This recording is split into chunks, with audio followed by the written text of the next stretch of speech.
Il était une fois en 1800, Joseph Lacey, un riche marchand qui tombait amoureux de son esclave Rosalie. Un amour impossible mais pourtant sincère qui donna naissance à la petite Célestine. Célestine aura 16 enfants avec un homme blanc, dont Odile, qui aura elle-même 18 enfants. Ça fait beaucoup là, non? Avec son mari noir. L'une d'elles est Agnès Beyoncé, arrière-grand-mère d'une fille qui portera son nom en son hommage, Beyoncé. Et Dieu aurait béni cette Beyoncé pour tout l'amour dont sa famille a fait preuve ces 200 dernières années, dans le contexte de l'interdit et de la haine qui régnait. Il lui a donc fait don d'une voix en or et de fabuleux jumeaux. C'est une bien belle histoire qui nous est racontée par Beyoncé elle-même. Mais plusieurs enquêtes montrent des zones d'ombre dans cette histoire.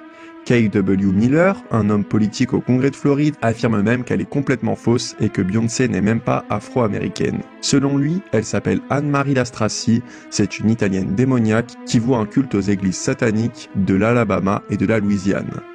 Et c'est bien loin d'être le premier à avancer des propos plus que flippants sur Beyoncé.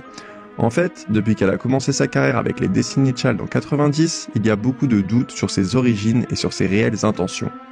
Meurtre, sacrifice humain, dédoublement de personnalité, sorcellerie, sirène, reine des Illuminati, même Kanye West, qui a longtemps côtoyé le couple, affirme que Jay-Z et Beyoncé appartiennent à une organisation secrète, qui serait même à l'origine du sacrifice de sa propre mère. On va creuser à fond toutes ces théories pour avoir enfin le fin mot de l'histoire.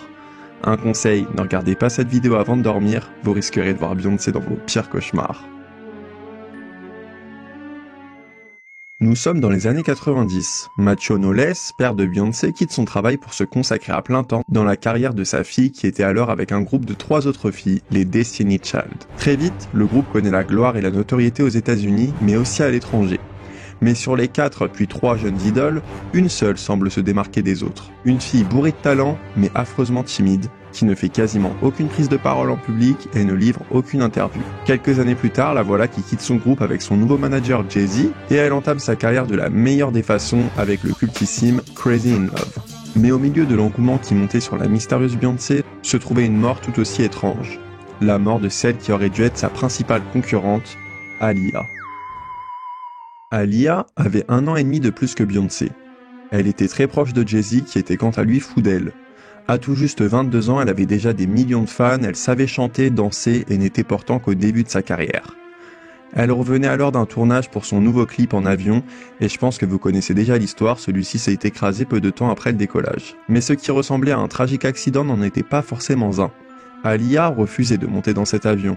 Elle avait même appelé sa mère pour lui indiquer sa méfiance à propos de ce petit avion qui n'était pas le même qu'elle avait utilisé à l'aller. Elle y a été transportée inconsciente sous l'effet d'un somnifère. Le pilote de l'avion était sous l'influence d'alcool et de cocaïne au moment de l'accident. Et cette histoire dépasse le rationnel. Elle évoquait quelques semaines avant sa mort en interview un rêve particulier qui hantait ses nuits. Quelqu'un qui la poursuit sans qu'elle sache pourquoi, elle a peur, et tout à coup, décolle, puis s'envole loin de là. Et quand on sait qu'elle a toujours voulu garder une certaine distance avec Jay-Z, qui devait, selon les théories Illuminati, la faire intégrer le groupe obscur, tout semble s'expliquer. Aaliyah refusait en fait, consciemment ou non, de faire partie de ce côté obscur. Elle aurait donc été sacrifiée pour laisser la place à celle qui était prête à tout pour la gloire, Beyoncé. Beyoncé qui veut toujours être la seule, l'unique. On a évoqué brièvement les Illuminati, mais il convient de savoir ce que c'est réellement. Alors déjà, à l'origine, ce sont les Illuminés de Bavière, un groupe qui a été créé au XVIIIe siècle ayant pour but de tout contrôler et de tout surveiller. Ils avaient pour symbole l'œil de la Providence, un symbole qui ressemble étrangement à un œil dans un triangle qui représente en fait leur surveillance sur le monde. Et ce groupe très mystérieux a toujours utilisé des rites bien spéciaux pour arriver à leur fin. Réel danger pour le monde, les gouvernements s'en sont mêlés et ont dissous le groupe en 1785. Mais pour beaucoup d'historiens, le groupe a perduré, plus discret que jamais. Pour certains, il serait même maintenant au cœur d'un projet énorme, le nouvel ordre mondial. Et en plus des présidents des États-Unis, des grandes entreprises, certains des membres les plus influents seraient en fait des pop stars. Et Beyoncé est la première sur la liste. Il y a plein d'indices qu'elle dissimule un peu partout, comme le chiffre 666 ou encore la pyramide qu'elle ne manque pas d'incruster à chacun de ses concerts. Et il y a aussi son signe fétiche, le triangle, qu'elle fait absolument tout le temps, comme au Super Bowl. Et le plus flippant, c'est quand elle demande en plein concert à ses fans de faire le même signe qu'elle, ce qui ressemble vraiment à une invocation lugubre.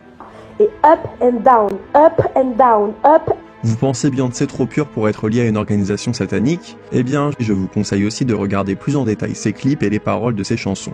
Par exemple, dans son clip Hold Up, on aperçoit une Bible immergée, qui pour certains lui permet de rappeler à Satan son allégeance. Alors est-ce un goût artistique bien particulier ou une façon de représenter son maître des ténèbres? Ça c'est à vous d'en décider. Mais en tout cas vous ne pouvez pas nier les paroles bien suspectes. Je parle pas nécessairement des paroles qu'on entend,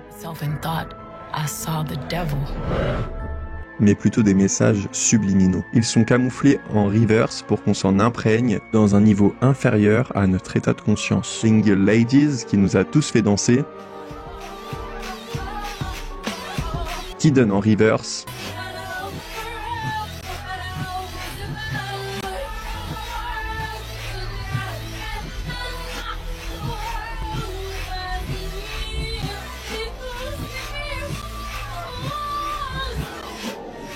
Pour les complotistes, ça ne fait aucun doute que Beyoncé est une Illuminati.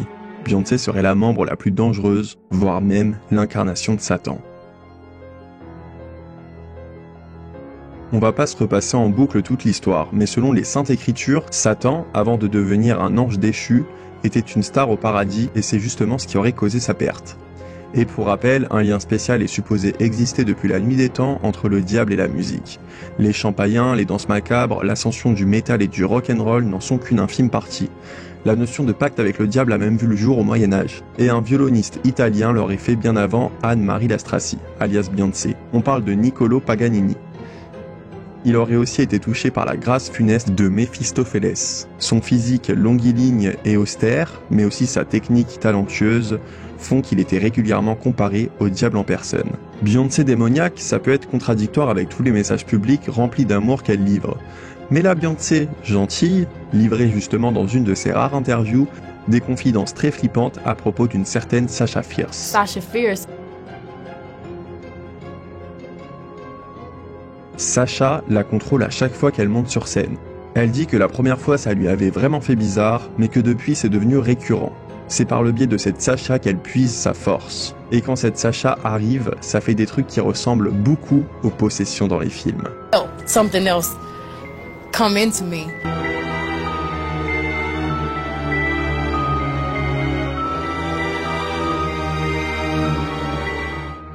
Alors deux interprétations sont possibles. Sasha serait son alter ego, un personnage qu'elle s'est inventé pour assurer et passer outre la pression, l'anxiété et sa timidité. Ou bien, Sasha Fierce est par le biais de sa dévotion, de ses rites, voire même de son âme vendue à Satan, un démon intérieur qu'elle invoque pour être de plus en plus forte. Qu'il s'agisse d'un démon ou d'une identité fictive créée de toutes pièces, Queen Bee aurait donc bel et bien fait un pacte avec cette mystérieuse Sasha Fierce pour devenir l'idole qu'elle est aujourd'hui. Elle lui est si reconnaissante qu'elle a donné son nom à son 4e album, I Am Sasha Fierce, soit Je suis Sasha Fierce. Elle ne livre que très peu d'interviews et reste très discrète. Mais alors, est-ce par timidité, par volonté de garder un certain mystère, une frontière entre sa vie professionnelle et sa vie personnelle, ou est-ce plutôt par peur de trop en révéler sur Sasha et sur ses réelles occupations? C'est une question délicate quand on sait que son ancienne batteuse, Kimberly Thompson, qui l'a accompagnée à la batterie pendant 7 ans, a déclaré en justice que la reine des abeilles utilisait la magie noire et les sortilèges. Elle annonçait que Beyoncé l'avait en fait ensorcelée et avait tué son chaton. On parlait justement de ses messages d'amour, et Beyoncé a commencé à faire des messages notamment en rapport avec la communauté noire à partir de 2020, et pas avant. C'est étrange, elle avait quand même eu 20 ans pour le faire avant. Et c'est pile à ce moment qu'elle a expliqué être la descendante d'un amour entre une esclave et son maître. Prise de conscience de son rôle majeur et de son influence, ou opportunité de profiter d'une situation pour assouvir sa prise de pouvoir, il y a aussi un problème de cohérence avec son soutien pour la communauté LGBT. Depuis le début de sa carrière, elle et son mari ont soutenu plus que jamais la communauté gay.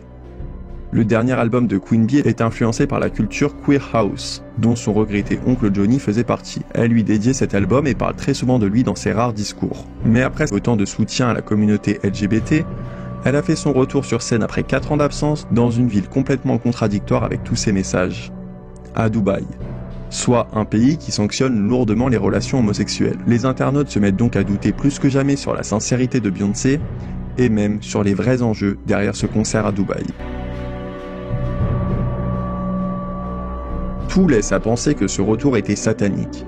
Le décor, les chorés qui ressemblaient à des invocations lugubres, et surtout le chant de Beyoncé qui est encore une fois passé à un autre level. le level sirène. Oui, la théorie peut paraître complètement loufoque, mais c'est une légende qui a vu le jour d'innombrables manières dans les 4 coins du monde. Même Christophe Colomb en 1492 prétendait en avoir vu. Et pour petit rappel, 80% des océans n'ont jamais été explorés. Alors qui sait ce qu'on pourrait y trouver? En tout cas, ce qui est sûr, c'est que si elles existent, elles n'auraient rien à voir avec Ariel, la petite sirène de Disney. Le point commun de toutes les légendes est qu'elles sont ravissantes de l'extérieur, mais cruelles à l'intérieur.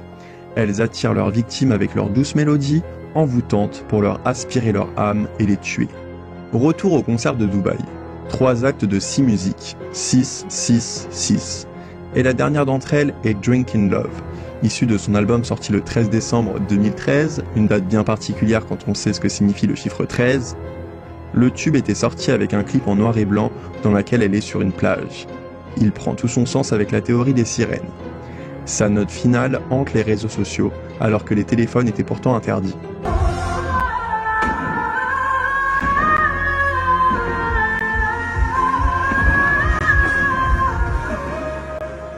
Et ce chant est entré dans le cerveau de beaucoup d'internautes qui confient ne pas arriver à le sortir de leur tête.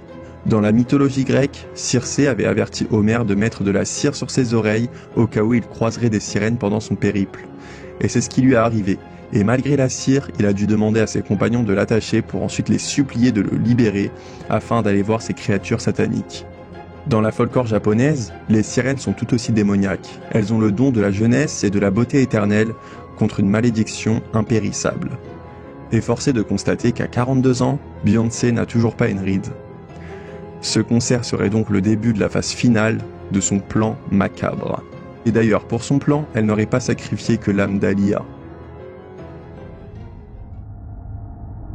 C'est bien connu dans toutes les théories, pour arriver à certaines fins, le sacrifice humain est obligatoire. Et certains complotistes voient un lien entre la mort du roi de la pop et l'ascension de la nouvelle reine de la pop.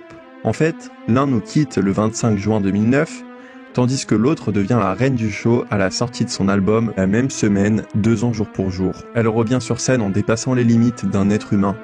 Elle annonce en même temps au monde entier qu'elle est enceinte, et c'est à ce moment précis qu'elle est pour la première fois comparée à Michael Jackson. Lorsque Blue Ivy Carter naît, une rumeur s'est répandue selon laquelle elle était en fait la progéniture de Satan. Cette théorie allègue que Blue Ivy est une refonte du nom Ulb Ivy, qui est en fait le nom de la fille de Satan en latin. Dans la foulée de cette même année, Whitney Houston nous quitte à l'âge de 48 ans en 2012. Et vous le savez, les Illuminati aiment faire des rituels de mort dans lesquels tout doit être fait un certain jour. Et le point occulte sur la numérologie du décès de Houston laisse la théorie du complot plausible, car elle est décédée en 2012 à l'âge de 48 ans. 4 plus 8 est égal à 12. Et encore une fois, Beyoncé lui rend hommage au même moment qu'elle commence à la surpasser.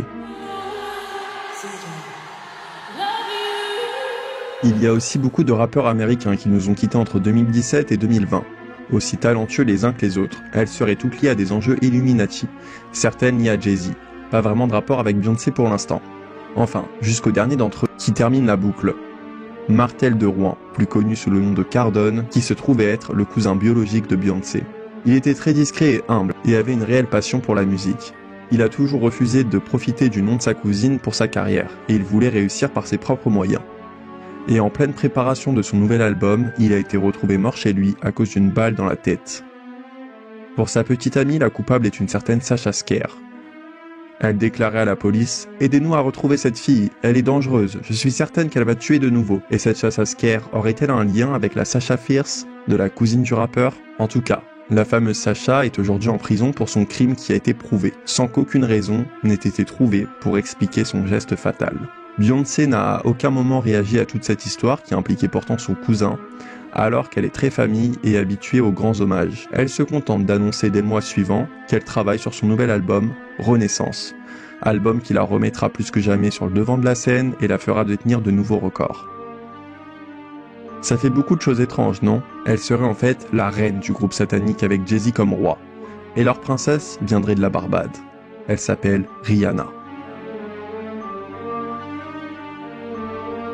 Ils ont tous les deux repéré et lancé la carrière de la patronne de Fenty Beauty. En 2007, elle a littéralement explosé comme par magie avec le tube Umbrella, signifiant parapluie. Clip dans lequel on voit la nouvelle chanteuse avec des mystérieux triangles. Un tournage qui a en plus lieu un vendredi 13. Et le plus inquiétant est que quand la musique sort, la pluie arrive, elle aussi, comme par magie. À Londres, la température était relativement élevée, elle atteignait même les 20 degrés. Mais seulement un jour après la sortie d'Umbrella, des temps violents et des inondations faisaient la une des journaux londoniens. La même situation se produisait en Nouvelle-Zélande ou encore en Irlande pendant les semaines où Umbrella dominait les charts. Et le beau temps est revenu comme par magie au même moment que le tube de Jay-Z et Rihanna quittait la place de numéro 1. Les médias parlaient alors de la malédiction Rihanna. Alors on ne sait pas ce qu'ils ont mis dans la recette du tube Umbrella, mais force est de constater que ça a marché, car Rihanna a fini par devenir la principale concurrente de Beyoncé. Les internautes aiment leur inventer une certaine rivalité, mais en vrai, il n'en est rien. Comme si la présence de Rihanna ne dérangeait pas Beyoncé. Est-ce le signe qu'elles auraient le même but commun et qu'elles appartiendraient au même groupe ? Beyoncé et Jay-Z ont toujours esquivé ou nié toutes ces accusations. Elles sont si multiples que Beyoncé y a quand même répondu en musique. Mais le problème est que face à toutes ces théories et ces témoignages de personnes plus ou moins conscientes de ce qu'elles disent et qui veulent plus ou moins faire le buzz, il devient difficile de démêler le vrai du faux. Les preuves sont certes nombreuses et il y a beaucoup de choses étranges, mais il faut aussi savoir que quand on essaye de relier par tous les moyens, tous les événements de la scène pop, on arrive à les lier sans que ce soit finalement vrai. En fait, on arrive à avoir des signes qui vont dans le sens de ce qu'on imagine. C'est pourquoi il faut prendre du recul et se faire son propre avis. Et c'est justement ce que je vous invite à faire avec cette vidéo.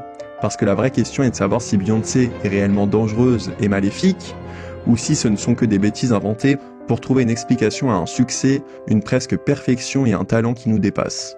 En tout cas ici on stream toujours Beyoncé, qui est sans conteste l'artiste de cette génération. Et une vidéo sur sa vie et son parcours mouvementé, loin des théories complotistes, sera bientôt disponible sur la chaîne. N'oubliez pas de vous abonner, et je vous dis à la prochaine, ciao.